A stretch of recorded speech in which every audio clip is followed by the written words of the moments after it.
विश्व नवनिर्माण की अनूठी ईश्वरीय योजना।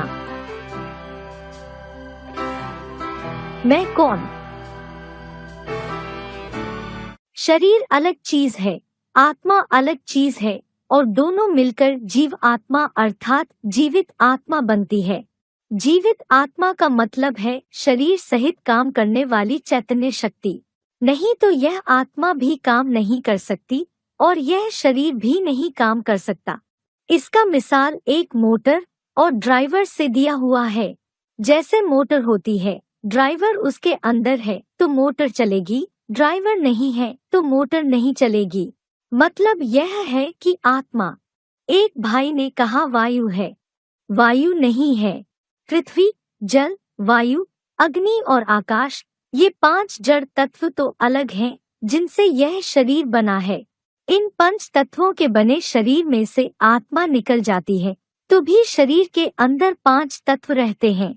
उनको जलाया जाता है या मिट्टी में दबाया जाता है। वे तो जड़ तत्व हैं, लेकिन आत्मा उनसे अलग क्या चीज है? वह मन और बुद्धि सहित एक अति सूक्ष्म ज्योतिर्बिंदु है, जिसको गीता में कहा गया है अणोरणीयांसम अनुस्मरेत्यः। गीता के 8वें अध्याय का 9वां श्लोक। अर्थात अणु से भी अनुरूप बताया। अणु है लेकिन ज्योतिर्मय है। उस मन बुद्धि रूपी चैतन्य अणु में अनेक जन्मों के संस्कार भरे हुए हैं। मन बुद्धि संस्कार सहित आत्मा कही जाती है। वेद की एक ऋचा में भी बात आई है। मनरेव आत्मा, अर्थात मन को ही आत्मा कहा जाता है। आत्मा शरीर छोड़ती है तो ऐसे थोड़े ही कहा जाता है कि मन बुद्धि रह गई और आत्मा चली गई। सब कुछ है लेकिन मन बुद्धि की शक्ति चली गई अर्थात आत्मा चली गई। तो मन बुद्धि की जो पावर है वास्तव में उसका ही दूसरा नाम आत्मा है। मन बुद्धि में इस जन्म के अथवा पूर्व जन्मों के संस्कार भरे हुए हैं।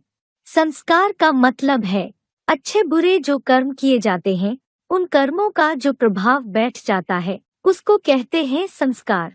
जैसे किसी परिवार में कोई बच्चा पैदा हुआ, वह कसाईयों का परिवार है। बचपन से ही वहाँ गाय काटी जाती है।